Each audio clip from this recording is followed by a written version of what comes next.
Salut à toi, c'est Rémi, j'espère que tu vas bien.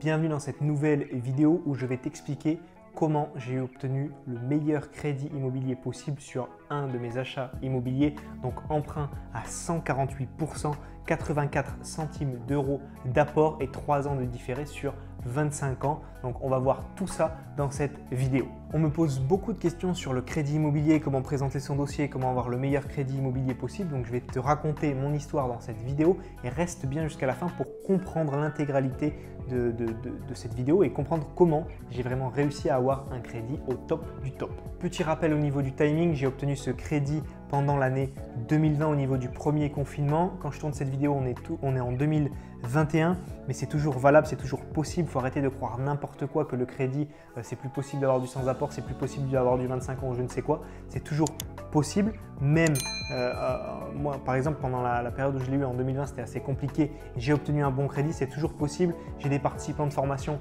qui m'envoient des messages, qui mettent sur le groupe qu'ils ont obtenu des crédits sur 25 ans, des crédits sans apport, des crédits avec des taux super intéressants. C'est toujours possible, il faut savoir comment faire, je vais te le montrer ici. Première chose à faire et que j'ai fait justement pour obtenir mon meilleur crédit immobilier, c'est de passer par un courtier. Le courtier, tu vas lui donner un petit billet parce que c'est son travail, mais derrière, il va te faire gagner beaucoup de temps. Il connaît le langage de l'investisseur, le différé, le 25 ans, le sans apport pour se faire de la trésorerie, etc. Tout ça, il connaît et il va orienter ton dossier vers des banquiers qui sont typés investisseurs, qui ont ces notions-là et qui comprennent le pourquoi du comment. Le courtier demande un différé, le courtier pense aux travaux, le courtier veut que pour son client, il n'y ait pas d'apport. Et du coup, il sait à qui parler. Il connaît ton langage et en plus, il va savoir à qui parler. Toi, si tu fais le tour des popotes et le tour des banques, tu vas avoir des rendez-vous avec des conseillers lambda qui sont peut-être investisseurs, mais qui sont surtout peut-être pas investisseurs, qui veulent que tu fasses ta résidence principale, qui disent chez moi c'est forcément de l'apport ou rien, et donc ça va te compliquer la tâche. Le courtier, lui, il est là pour te faciliter justement l'obtention de ton crédit immo. Dans mon cas, ma banque principale m'a dit non. J'ai dit ok les gars, pas de souci, je pars de chez vous, vous ne me verrez plus jamais. Je prends un courtier. Le courtier, il a beaucoup d'avantages et je regrette absolument pas les 1000 euros que je lui ai donnés sur cette acquisition. Quel est le projet? Le projet, je t'en ai déjà parlé sur ma chaîne YouTube, c'est le micro-logement qui fait 11 mètres carrés où il y a eu une rénovation totale. Je te l'ai montré sur ma chaîne parce qu'il y en a plein qui parlent d'immobilier, on ne voit absolument pas leurs biens. Alors moi, je n'ai pas 50 lots, mais en tout cas, je te les ai tous montrés sur ma chaîne avec mon parcours depuis mes débuts. Donc tu l'as vu, 65 000 euros le bien, 5 000 et quelques d'agence. Derrière, tu as 17 000 de travaux, 6 500 de notaire, 2 000 euros de frais de garantie et de frais de dossier. Alors, je vais t'afficher les chiffres à l'écran parce que moi, je te les donne à peu près, c'est toujours approximatif. Et à la fin, le total complet emprunté, c'est 96 655 euros et 84 centimes d'emprunté.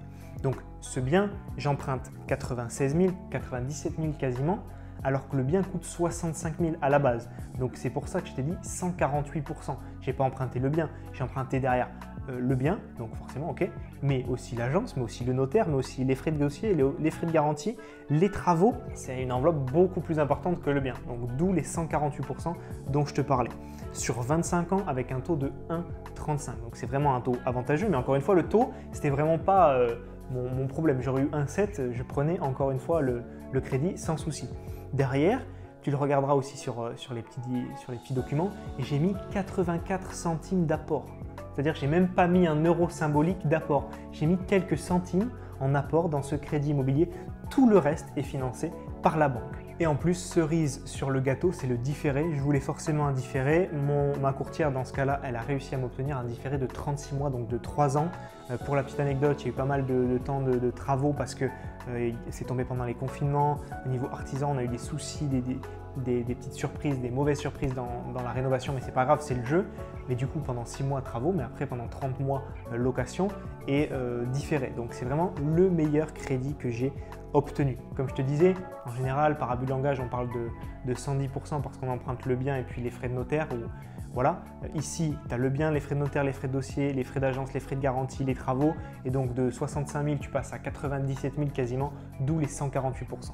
Le bien, il est beau, le cash flow, il est au rendez-vous, etc. Mais ce n'est pas le but. Ici, on est là pour parler du crédit et de ses caractéristiques. Donc, si tu veux voir un petit peu plus en détail ce bien, il est sur ma chaîne YouTube dans la playlist série rénovation. C'est les derniers micro-logements que j'ai fait. Tu verras les vidéos, il n'y a aucun souci.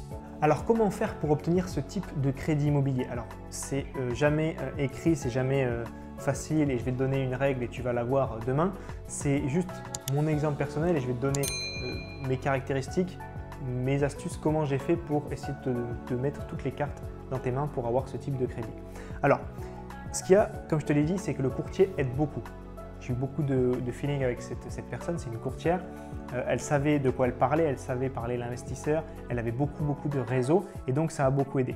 Derrière, j'avais un bon salaire, donc j'avais commencé à 1750, je t'en avais déjà parlé. Quand j'ai acheté ce bien, j'avais une augmentation, j'étais plutôt à 1850 € net par mois. J'étais en CDI, j'avais déjà des appartements qui étaient rentables, j'avais une bonne gestion donc, de mes apparts avec les loyers qui rentrent, avec une toute petite mensualité. Derrière, j'avais une bonne gestion de mon argent. Comme je t'ai déjà dit dans d'autres vidéos, moi je suis quelqu'un qui paye en liquide, qui fait attention à ses dépenses. Alors pas au début, hein, quand je suis arrivé sur le marché du travail, c'était tout l'inverse. Mais derrière, j'ai fait des efforts, j'ai mis des routines en place. Je fais attention à comment je dépense mon argent, je fais attention à mes dépenses, je les réduis, je réduis les abonnements. Je fais attention à tout ça, je me paye en premier, je sectorise mon épargne, j'ai des assurances vie, des livrets A, je fais attention à tout ça. Derrière, tu le sais aussi, je te le dis en tout cas, je n'ai pas de crédit sur des passifs, je n'ai pas de voiture par exemple, je n'ai pas de crédit voiture. Tu connais ma Clio 2, je roule toujours avec elle et il n'y a pas de souci. Donc encore une fois, peut-être que d'extérieur ça ne fait pas rêver, mais en tout cas pour un banquier ça le fait rêver parce qu'il se dit ok, il s'en fout de la voiture, il n'est pas là à faire un crédit conso pour tout et n'importe quoi, pour acheter le dernier Mac en abonnement ou je ne sais quoi, il fait attention. Autre point positif pour la banque et pour m'octroyer un très bon crédit, je suis un potentiel nouveau client. Si j'accepte leur crédit, je deviens client chez eux. J'avais à l'époque 24 ou 25 ans, je ne sais plus. Du coup, j'ai fait ce crédit, 25, j'avais 25. Et du coup, 25 ans, bon profil, bon salaire, CDI, potentiel nouveau client dans la banque, ça donne envie. Derrière, le sans-apport et le différé, je l'ai négocié en mode on est en crise sanitaire. Il y a toujours une excuse, hein. C'est pas parce qu'on n'est plus en crise sanitaire au moment où tu regardes cette vidéo que tu n'auras pas d'excuses. Il y a des travaux à faire. Au niveau des artisans, ça peut être un peu bloquant parce que les délais d'approvisionnement en matières premières, voilà, c'est un peu compliqué. Moi, je ne veux pas avoir forcément trop d'argent à mettre de ma poche parce qu'on est dans des temps un peu difficiles.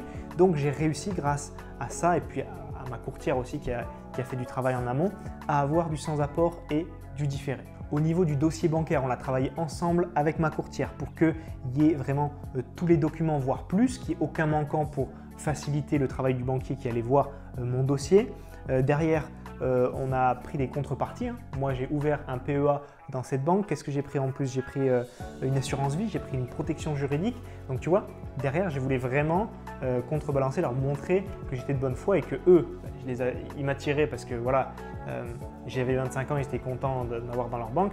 Mais derrière, il faut aussi avoir des contreparties et c'est là que j'en ai mis. Après, bien entendu, ma situation, c'est peut-être pas la tienne. Peut-être que tu as une meilleure situation, peut-être que tu en as une moins bonne. C'est juste à adapter et c'est un exemple personnel pour te montrer, pour l'instant, c'est le meilleur crédit immobilier que j'ai eu.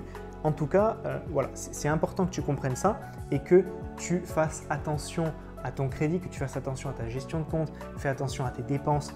Il vaut mieux dépenser un petit peu moins maintenant quand tu as 18, 20, 25, 30 ans et te dire que derrière, si tu mets les bonnes actions en place, quand tu auras 10 ans de plus, ça va payer et tu ne seras pas dans l'insécurité financière. En tout cas, c'est ma vision des choses. J'essaie de te la transmettre, de te montrer pourquoi. J'espère que cette vidéo, elle t'a plu. Si c'est le cas, pense à la liker. Pense également à me dire dans les commentaires ce que tu en as pensé. Si tu as des questions en plus sur mon crédit immobilier, n'hésite pas à me les mettre et pense à t'abonner à ma chaîne YouTube. Si tu veux que je t'accompagne concrètement pour investir dans l'immobilier, j'ai créé 1 heure de formation vidéo offerte. Tu la trouves dans la description de la vidéo. Elle t'expliquera étape par étape de l'achat du bien jusqu'à sa mise en location, comment faire un premier investissement immobilier rentable. Donc on se retrouve tous les deux de l'autre côté dans ton espace de formation privé. C'était Rémi, à très vite.